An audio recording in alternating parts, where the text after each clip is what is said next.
This episode is brought to you by Peacock. The new Peacock original documentary, Matthew Perry, A Hollywood Tragedy, dives deep into the beloved actor's rise to fame and his tragic death. 5 people, including Perry's personal assistant, 2 medical doctors, and an alleged Hollywood drug dealer known as the Ketamine Queen, were charged with conspiracy to illegally provide Perry with the ketamine. Explore the details of the case in this heartbreaking special, streaming now only on Peacock. Ryan Reynolds here from Mint Mobile with a message for everyone paying big wireless way too much. Please, for the love of everything good in this world, stop. With Mint, you can get premium wireless for just $15 a month. Of course, if you enjoy overpaying, no judgments, but that's weird. Okay, one judgment. Anyway, give it a try at mintmobile.com/switch. Upfront payment of $45 for 3-month plan, equivalent to $15 per month required. Intro rate first 3 months only, then full price plan options available. Taxes and fees extra. See full terms at mintmobile.com. Será que o Brasil já esteve perto de se dividir? Existe, afinal, uma unidade entre os brasileiros?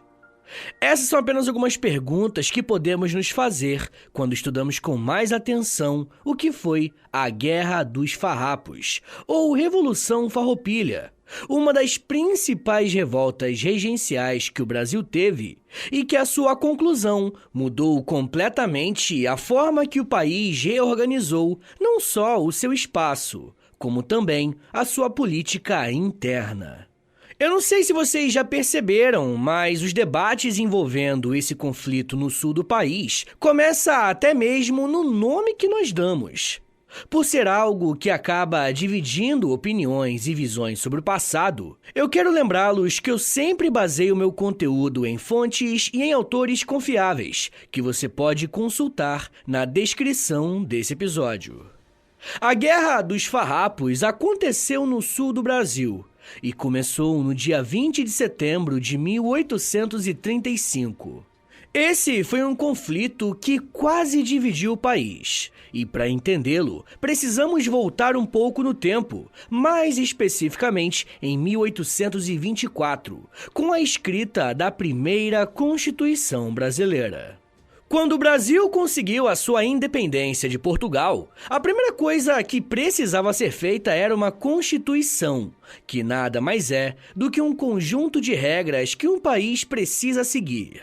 Vai ser na Constituição que teremos as diretrizes para saber quem pode votar e ser votado. Também é na Constituição que temos as informações a respeito de quem é considerado um cidadão e quais são os deveres e direitos de cada um deles. E claro, também temos nesse documento a forma que o país irá se organizar a partir da implementação dessa Constituição. A partir de 1828, o Brasil passou a se organizar como um império, governado por uma monarquia hereditária, e esse império era um estado unitário. Isso quer dizer que todas as províncias do Brasil eram ligadas ao poder central e tinham a sua autonomia completamente limitada. Um dos exemplos que eu posso citar para você entender essa questão da limitação de autonomia é a respeito do presidente da província. Enquanto o Brasil era um império, o que hoje nós chamamos de estados eram províncias. E o cargo do atual governador era ocupado pelo presidente da província. Hoje, nós podemos escolher quem será o governador do nosso estado através dos votos, mas antigamente isso não acontecia. A Constituição de 1824 permitia que o imperador escolhesse quem seriam os presidentes das províncias. Além dessa questão, também existia o caso de quem fosse escolhido ser uma pessoa que não tinha nenhuma ligação histórica com a província, ser praticamente um estrangeiro. E quase sempre isso dava algum problema entre a população e quem administrava a província. Essa falta de autonomia não chegou a ser um problema tão grave entre 1824 e 1831. E eu fiz esse recorte temporal porque foi em 1831 que o imperador brasileiro Dom Pedro I abdicou do trono e voltou para Portugal. Ele até deixou seu filho para ficar aqui no Brasil governando, mas na época ele tinha apenas 5 anos de idade. O intervalo de tempo em que o Pedro de Alcântara, que mais tarde será o Pedro II, completasse a maioridade é conhecido como período regencial, que começou em 1831 e só acabou em 1840, com a antecipação da maioridade do príncipe. Nesse intervalo, o que aconteceu no Brasil foi uma série de revoltas que viram na falta de uma liderança centralizada uma oportunidade de conquistarem mais direitos e autonomia política. Mas também podemos pensar em uma motivação econômica para o início de algumas revoltas, principalmente no caso do sul do Brasil. Na maioria das províncias brasileiras, a produção era voltada para o mercado externo, como o açúcar e o café. Já a economia da província de São Pedro do Rio Grande era voltada para o mercado interno. A maior força da região sul era o charque, que é uma espécie de carne seca, e também o couro de animal. O problema era que esses produtos que tinham como destino as outras províncias do Brasil tinham impostos muito altos, dificultando cada vez mais a sua produção. Historicamente, o charque era a base da alimentação de alguns africanos escravizados aqui no Brasil. O produto ia, em grande parte, para Minas Gerais, para alimentar aqueles que atuavam nas minas de ouro. Outras regiões do Sudeste também consumiam essa carne, principalmente nas áreas de plantação de cana-de-açúcar e café.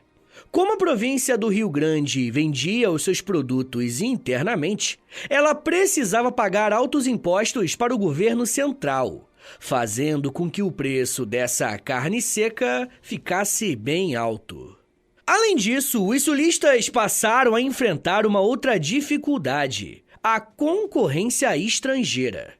Nas Províncias Unidas do Rio da Prata, que era basicamente a Argentina e Uruguai, uma forte indústria de charque foi montada, com foco no mercado externo. Só que o governo brasileiro tinha uma postura diferente em relação a essa carne. Os preços eram mais baixos. Os impostos sobre o charque que era produzido aqui no Brasil eram mais altos que os impostos sobre o charque que vinha do exterior. Os produtores de charque do Rio Grande achavam isso injusto. E esse era o cenário que os produtores do Sul viviam. Aos poucos, eles foram percebendo que os seus produtos estavam sendo colocados de lado em relação à carne estrangeira, que era consideravelmente mais barata. Diante desse cenário, vão existir 2 grupos dentro da província do Rio Grande. Aqueles que eram aliados do poder central, desde a época de Dom Pedro I até o período regencial que eles viviam, e aqueles que queriam mais liberdades para a província. E quando eu falo mais liberdade, eu quero dizer menos impostos. O primeiro grupo era formado pelo Partido Conservador, que popularmente era conhecido como os Caramurus. Já aqueles que defendiam uma autonomia maior da província e uma taxação considerável dos produtos estrangeiros pertenciam ao Partido Liberal, popularmente conhecidos como Farroupilha.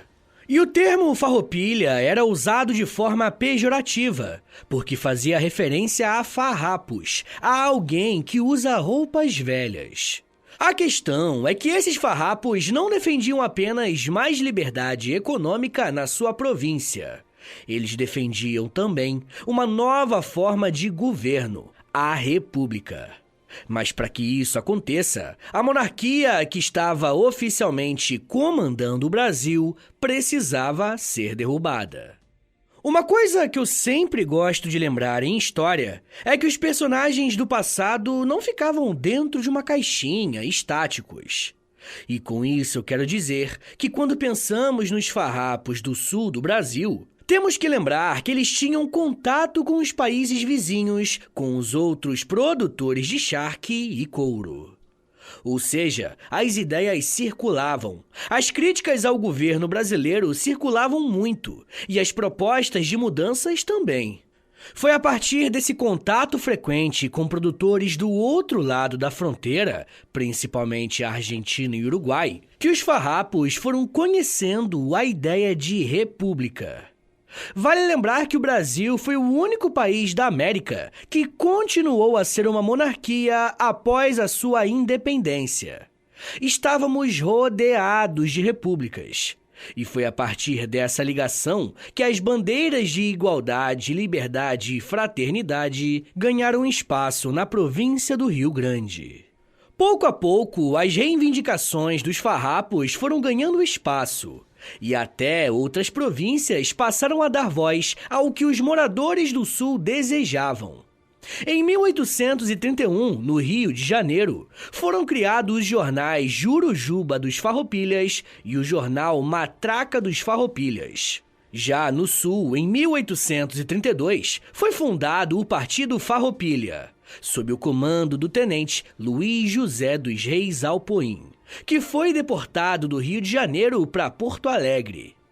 Esse partido começou a organizar um grupo de debates políticos em uma casa que seria a sede da Sociedade Continentino, um grupo que comandava um jornal local que era extremamente crítico do Império Brasileiro.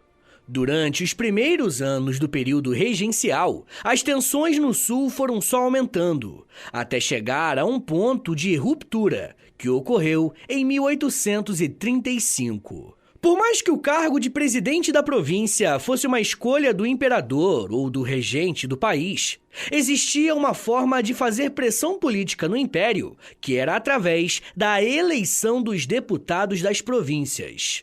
Se fôssemos fazer um comparativo com atualmente, esse cargo pode ser comparado a algo como o deputado estadual, tá ligado? A função deles é negociar com o presidente da província. A questão é que o Partido Liberal conseguiu formar uma boa base entre 1834 e 35. Mas o presidente da província não estava muito interessado em atender os interesses desse grupo. Nesse período, o presidente da província era Antônio Rodrigues Fernandes Braga, ligado ao Partido Conservador e que já tinha servido o Império Brasileiro em diversas oportunidades. Ele já tinha representado o Brasil na Europa e nos Estados Unidos, passando algum tempo fora do país. E quando ele retornou, ele já não tinha uma identificação tão grande com a população do Sul.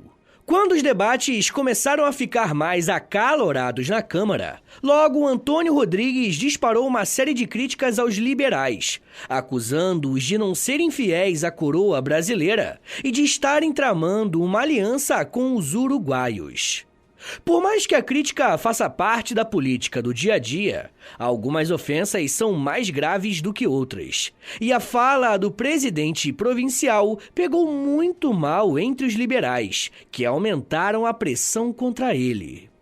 A noite de 18 de setembro de 1835 foi marcada pela reunião de uma série de membros do Partido Liberal, que iam de uma ala mais exaltada até pessoas que defendiam uma conciliação com o governo de Antônio Rodrigues.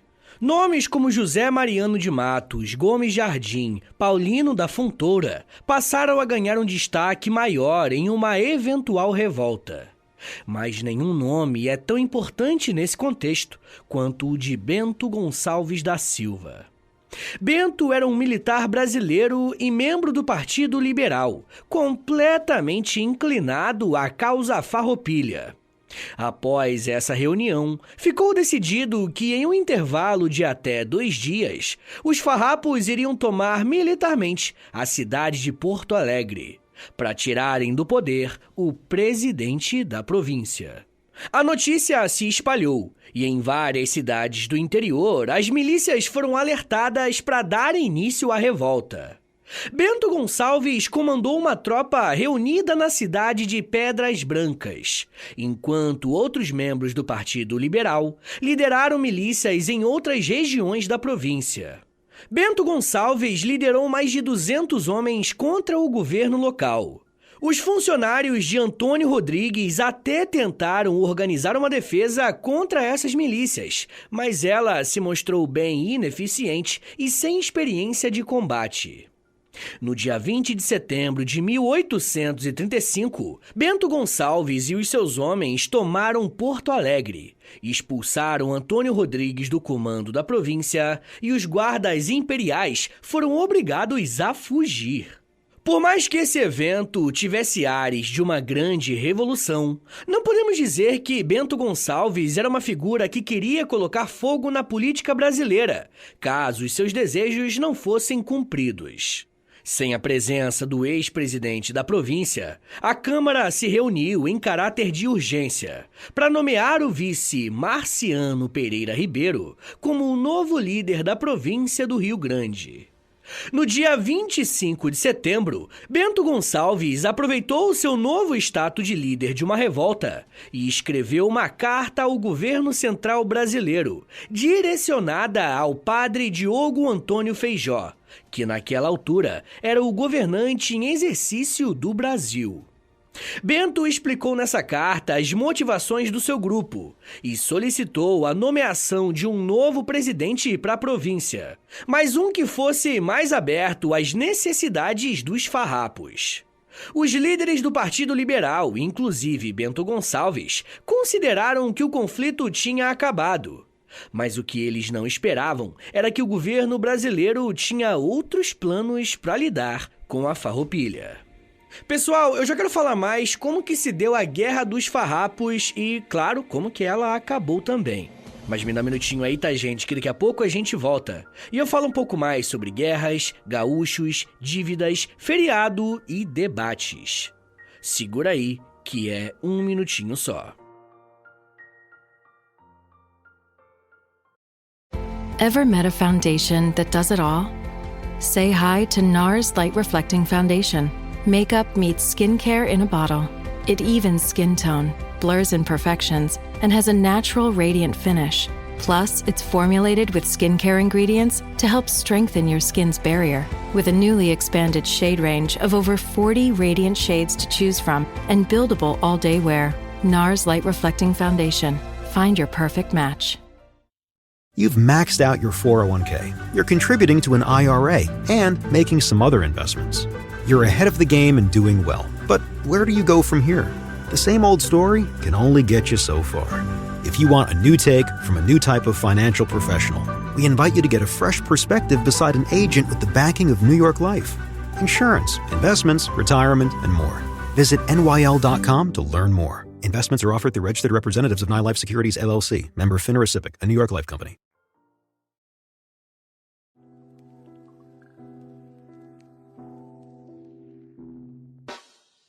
O História em Meia Hora é parceiro da loja. Acesse loja.com.br, é loja escrito LOLJA, e pesquise pelo História em Meia Hora. Lá você vai encontrar blusas, camisetas, regatas, moletons e muito mais produtos exclusivos do nosso podcast, tá? Só tem no História em Meia Hora e lá no site da loja. Tem uma blusa que é uma mistura do Lampião com a Kira, tem uma que é da Cadela Laika, tem uma que é o Street Fighter, só que com figuras históricas do Brasil. Gente, tem muita coisa irada por lá. Lembrando, é claro, que quando você compra um produto na loja, além de você ficar todo bonitão ou bonitona, você ajuda o História em Meia Hora a continuar de pé. Então, obrigado. Acesse agora loja.com.br e pesquise por História em Meia Hora. loja.com.br e digita na busca História em Meia Hora. Valeu, gente!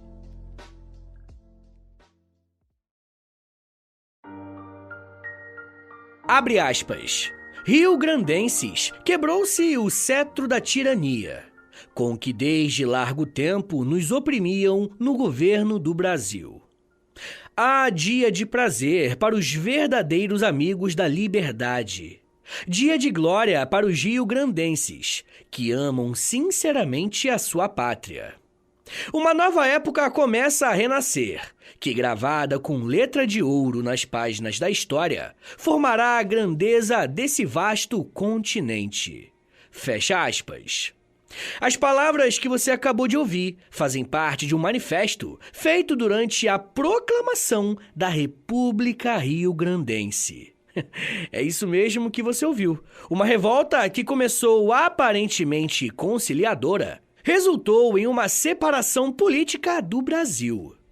Mas para entender como que isso aconteceu, precisamos olhar para a reação do governo regencial contra os farrapos. Quando o ex-presidente da província, Antônio Rodrigues, foi expulso do seu posto, ele embarcou para o Rio de Janeiro em outubro de 1835.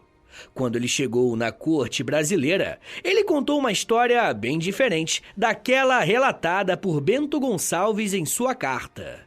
O governo regencial indicou um novo presidente da província, chamado José de Araújo Ribeiro. E ele chegou ao sul do país, acompanhado por um verdadeiro esquema de guerra. 11 navios e escunas carregados com armamento e milhares de soldados imperiais, sob o comando do capitão de mar e guerra John Pascoe Grenfell, um inglês que estava servindo o Brasil. José Araújo Ribeiro chegou a Porto Alegre no início de dezembro e deveria tomar posse naquele mesmo mês. Porém, os farrapos não aceitaram o novo presidente e isso reacendeu as tensões na região. Vale lembrar que os gaúchos acreditavam que as coisas tinham se resolvido, principalmente após a carta que o Bento Gonçalves enviou para o Rio de Janeiro. E você percebeu que foi a primeira vez que usei o termo gaúcho para me referir àqueles que nasceram no sul do país? Existe uma série de debates envolvendo a origem desse termo, gaúcho. E eu vou falar mais sobre a invenção do gaúcho em um episódio exclusivo para os apoiadores lá no Apoia-se. Se você quiser ouvir esse e os outros mais de 120 episódios que eu já lancei, basta assinar apoia.se/História em Meia Hora para ter acesso a um monte de conteúdo exclusivo e ainda ajudar o meu trabalho a continuar de pé. Bem, por mais que o José Araújo não estivesse sendo bem recebido no Rio Grande, um líder local chamado Bento Manuel o convenceu a ficar, pois lhe daria apoio. Inclusive, guarda esse nome, porque o Bento Manuel vai trocar de lado algumas vezes durante esse conflito. Só para vocês terem uma ideia, o Bento Manuel foi um dos apoiadores da revolta, mas acreditava que a nova presidência da província poderia atender os interesses dos fazendeiros sulistas. O problema era que os farrapos entenderam a posse de José Araújo Ribeiro como uma declaração de guerra e passaram a reunir os soldados que tinham se dispersado ao longo dos meses para um novo levante. Uma vez que a guerra tinha iniciado para valer, José Araújo Ribeiro atuou para fortalecer o exército imperial na região, aquele mesmo que havia fugido do Bento Gonçalves alguns anos antes.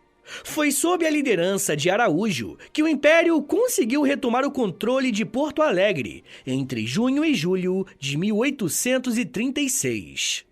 O presidente da província foi muito inteligente em reunir oficiais gaúchos que eram contrários aos farrapos. Nomes como João da Silva Tavares, Francisco Pedro de Abreu, Bento Manuel, Manuel Luiz Osório e até alguns mercenários vindos do Uruguai foram contratados para lutar contra os farrapos. Bento Gonçalves tentou retomar a cidade, mas além de lutar contra um exército mais bem preparado, os farrapos tinham que lidar com a própria geografia da cidade. Porto Alegre foi construída em uma espécie de linha de trincheiras e uma série de fortificações que serviram como defesa para as tropas do Império. Além dessa estratégia militar, o presidente da província mandou fechar a Assembleia Provincial e tirou Bento Gonçalves do comando da Guarda Nacional. Uma nomeação feita pelo presidente da província, que foi colocado no poder no início da revolta. No Rio de Janeiro, o governo regencial proibiu a utilização da alfândega, restringindo a chegada de navios. Bento Gonçalves e os seus companheiros tentaram uma série de estratégias para retomarem Porto Alegre, mas nada surtiu muito efeito ao longo prazo.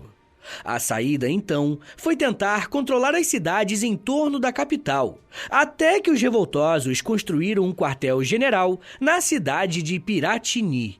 Pouco a pouco, as forças imperiais foram acumulando vitórias contra os farrapos, mas eles não desistiram.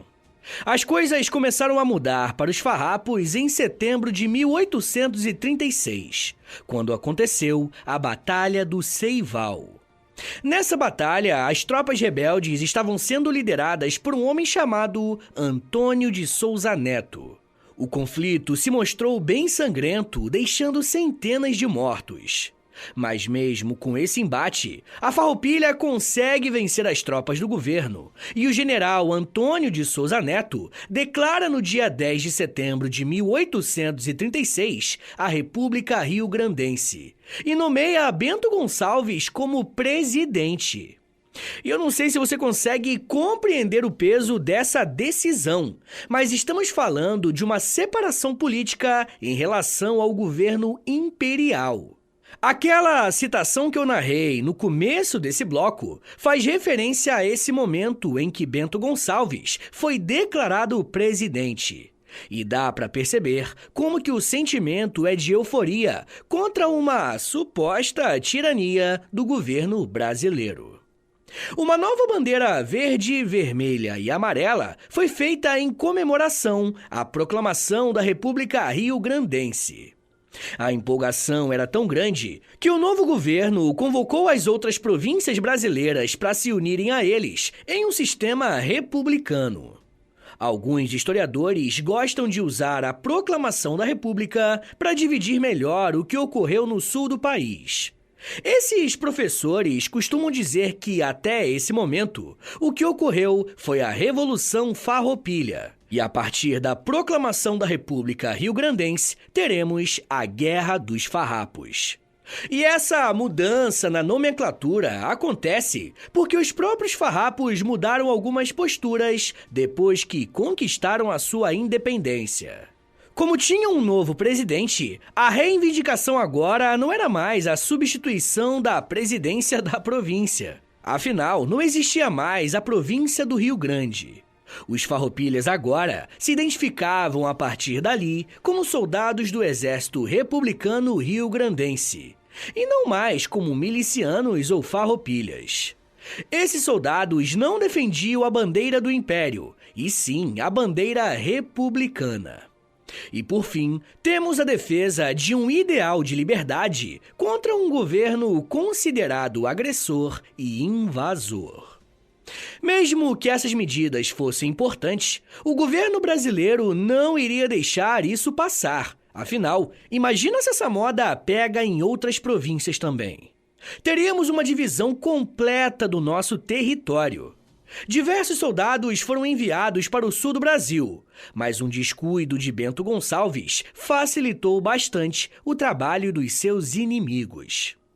Quando o general Neto proclamou a República Rio-Grandense, Bento Gonçalves não estava com ele e, por isso, decidiu se encontrar com seu aliado. Quando Bento Manuel ficou sabendo desse encontro, ele deslocou as suas tropas para preparar uma emboscada contra o Gonçalves, que acabou sendo preso e levado para o Rio de Janeiro e em seguida para Bahia. A partir de então, veremos algumas derrotas sucessivas dos farroupilhas. Com as principais lideranças presas, o governo brasileiro inicia uma série de negociações pela paz em troca de anistia. Alguns líderes aceitaram, mas o general Neto seguiu firme no combate armado. Esses conflitos aconteceram em um contexto de extrema dificuldade, porque o novo presidente da província escolhido pelo governo estava disposto a ir até as últimas consequências para derrotar os revoltosos. Quem vai mudar a balança de forças mais uma vez vai ser Bento Manuel, que mudou de lado e lutou ao lado do general Antônio de Souza Neto, comandando juntos mais de 2.500 homens em 1838. O ânimo dos rebeldes foi renovado, porque Bento Gonçalves conseguiu fugir da prisão e, no seu retorno para o sul, contou com um reforço de peso, um revolucionário chamado Giuseppe Garibaldi. Quem é ouvinte do História em Meia Hora das antigas deve lembrar de um episódio que eu tratei da unificação italiana, e o Garibaldi é um nome importante desse evento, que ocorreu na segunda metade do século XIX. Bento Gonçalves deu a Garibaldi um papel de destaque como capitão-tenente da Marinha rio-grandense. O problema era que a República não tinha acesso a nenhum porto.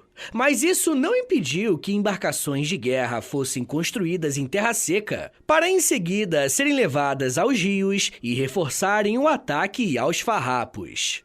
O problema é que as tropas imperiais estavam sendo implacáveis, garantindo uma vitória atrás da outra.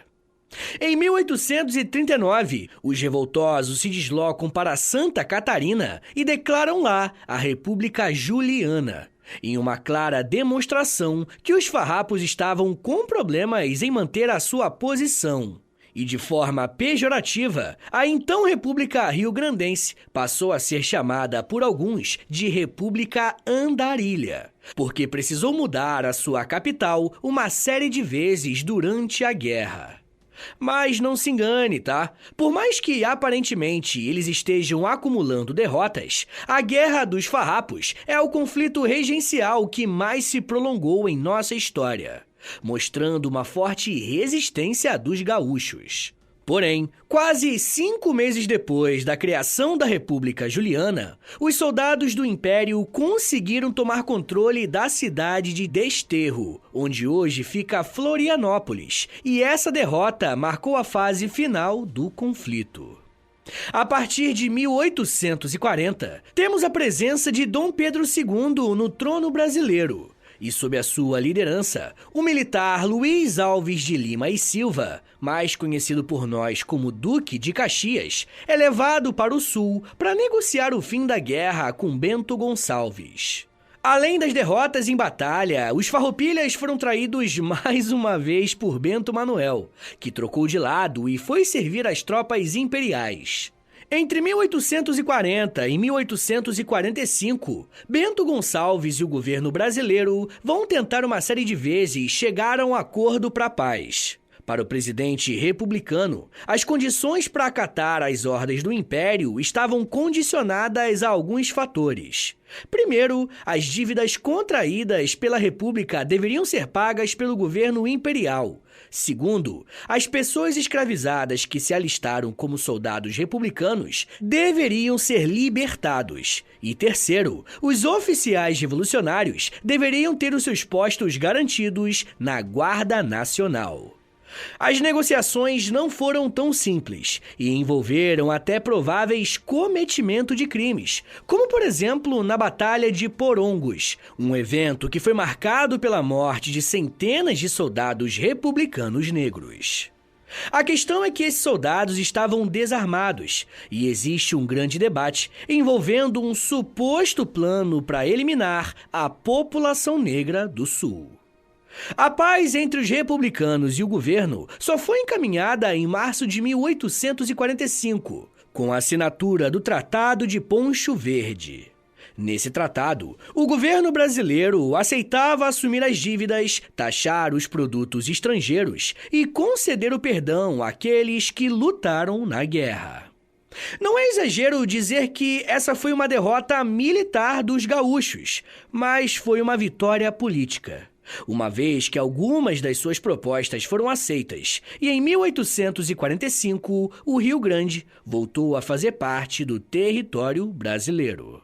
Pessoal, bora fazer um resumão de tudo que a gente falou aqui hoje? Vamos lá. A Guerra dos Farrapos se trata de um conflito que ocorreu na região do sul do Brasil, no período regencial, tendo início em 1835 e chegando ao seu fim em 1845. As principais causas do conflito estão relacionadas a uma desvalorização da produção do Sul, principalmente em comparação com produtos estrangeiros, além do contato dessa população com ideias republicanas nos países vizinhos. O conflito inicia de forma negociada, mas logo se desenrola em uma guerra sangrenta que matou mais de 40 mil pessoas ao longo dos 10 anos. Esse evento é simbólico para os gaúchos e algumas datas são importantes, como o dia 20 de setembro, que é comemorado o Dia da Revolução Farroupilha. Apesar da vitória militar das tropas brasileiras, as reivindicações dos farrapos foram aceitas, mostrando que o governo imperial abriu algumas concessões para manter o território unido. Mas outras revoltas ao longo do Brasil não foram recebidas com negociações e acordos, principalmente aquelas que envolviam populações mais pobres e até de negros. Mas isso já é um papo para uma outra meia hora.